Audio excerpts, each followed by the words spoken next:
எல்லாருக்கும் வணக்கம். இன்னைக்கு நாம இந்த பதிவுல எதை பத்தி பார்க்க போறோம்னு பாத்தீங்கன்னா, சத்தான முடக்கத்தான் கீரையில ஒரு ரெசிபி தாங்க நாம இன்னைக்கு செய்ய போறோம். சோ முடக்கத்தான் தோசை தாங்க செய்ய போறோம். சோ முடக்கத்தான் அப்படின்னாவே நாங்க கை கால் மூட்டு வலிக்கு எல்லாமே ரொம்பவே ஒரு நிவாரணம் அளிக்கக்கூடியதா இந்த முடக்கத்தான் கீரை. சோ அந்த முடக்கத்தான் கீரையில இன்னைக்கு நாம தோசை ரெடி பண்ண போறோங்க.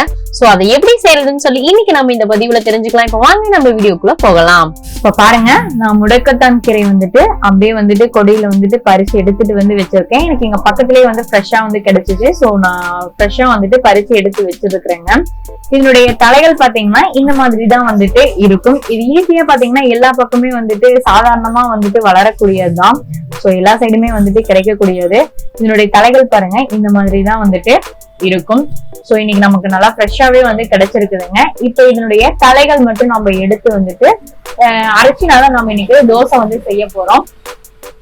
இது பாத்தீங்கன்னா இந்த முடக்கத்தான் கீரை வெறுமனே அரைச்சு கூட நம்ம மூட்டுக்கல்ல இதுக்கெல்லாம் தடவிக்கலாம்.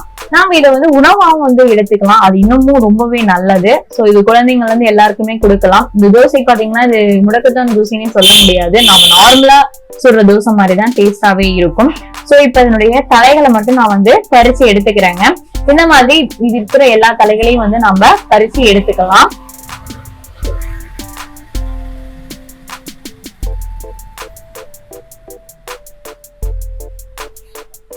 இப்ப பாருங்க, தலைகள் எல்லாத்தையும் நான் பறிச்சு எடுத்துட்டேன். இப்ப இதை நம்ம தண்ணியில போட்டு ஒரு 2 டைம் நல்லா நம்ம வாஷ் பண்ணி எடுத்துட்டு அதுக்கப்புறமா நம்ம அரைச்சி எடுத்துக்கலாங்க. இப்ப பாருங்க, நல்லா நீளமா வெறும் தலைகளை மட்டும் எடுத்திருக்கேன். ஒரு கைப்பிடி அளவுக்கு இருந்துச்சு அப்படின்னா போதும். ஒரு 3 பேர் சாப்பிடுற அளவுக்கு நம்ம செய்யலாங்க. சோ ஒரு கைப்பிடி அளவுக்கு எனக்கு இன்னைக்கு இந்த கீரை இருக்குது. இப்ப இதை நானே நல்லா வாஷ் பண்ணி எடுத்து வைக்க போறேங்க. ஒரு 2 வாட்டி நம்ம நல்லா வாஷ் பண்ணிக்கலாம். இப்ப நல்லா வாஷ் பண்ணிட்டேன். மிக்ஸி ஜார்ல ஆட் பண்ணி வச்சிருக்கேங்க. இப்ப இது கூட பாத்தீங்க அப்படின்னா நம்ம வெங்காயம் பூண்டு இதெல்லாம் ஆட் பண்ண போறோம் டேஸ்ட் கொடுக்கறதுக்காக. இது ஒரு சிலர் வணக்கி அரைப்பாங்க. ஸோ அது தேவையில்லை, நம்ம வெறுமனே பச்சையாவே நம்ம அரைக்கலாம்.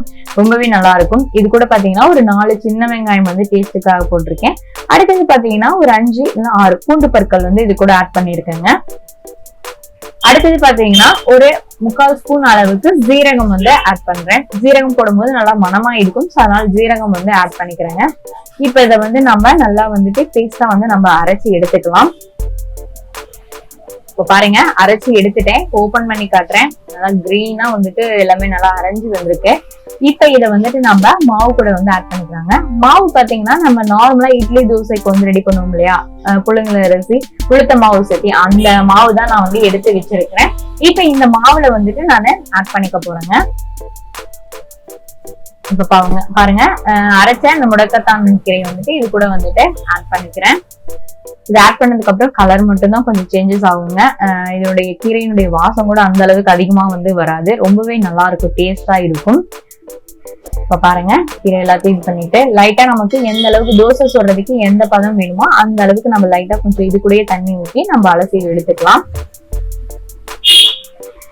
இது கூட நான் கொஞ்சமா தண்ணி ஆட் பண்ணிக்கிறேங்க. நம்ம தோசை சுடுற பதத்துக்கு நம்ம இந்த மாவு கரைச்சி எடுத்துக்க போறோம்.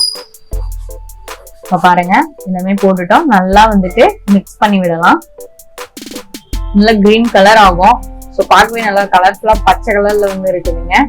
சோ அந்த அளவுக்கு தோசையும் ரொம்பவே நல்லா இருக்கும்.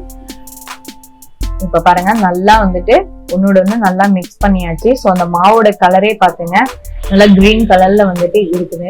ரொம்ப ஈஸியான மெத்தட் தான். உங்களுக்கு ஒரு கைப்பிடி அளவுக்கு இந்த கீரை கிடைச்சிச்சு அப்படின்னா போதும். ஒரு மார்னிங் டிஃபனுக்கோ இல்ல நைட்டுக்கோ நீங்க இதை ரெடி பண்ணிக்கலாம். ரொம்ப ஈஸியான மெத்தடு. இதை நம்ம அடிக்கடி இதை நம்ம உணவுல சேர்த்திக்கும் போது நம்மளுடைய உடலுக்கு ரொம்பவே நல்லதுங்க. இப்ப பாருங்க, நல்லா தோசை சுடுற பதத்துக்கு நான் இந்த மாவு கலக்கி எடுத்திருக்கேன். இப்ப இனிமேல் நம்ம தோசை சுட்டுறலாம்.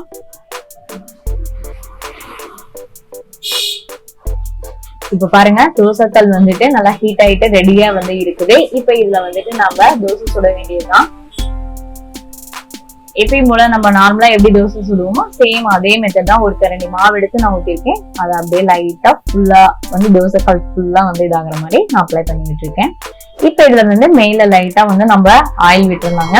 இப்ப ரெண்டு பக்கம் வந்துட்டு நம்ம வேக வச்சு எடுக்க போறோங்க. அவ்வளவுதான். இதுக்கு வந்துட்டு கெட்டியான கடலை சட்னி இருந்துச்சு அப்படின்னா கூட போதும், ரொம்பவே நல்லா இருக்கும். இல்லைன்னா புதினா சட்னி, தக்காளி சட்னி எதுனாலும் சரிங்க, நல்லா டேஸ்டா இருக்கும். இப்ப பாருங்க, ஒரு பக்கம் வந்து ஒன் சைடு நல்லா வெந்துருச்சு. இப்ப இன்னொரு பக்கம் நம்ம திருப்பி போட்டு இதை வந்து வேக வைக்க போறோம்.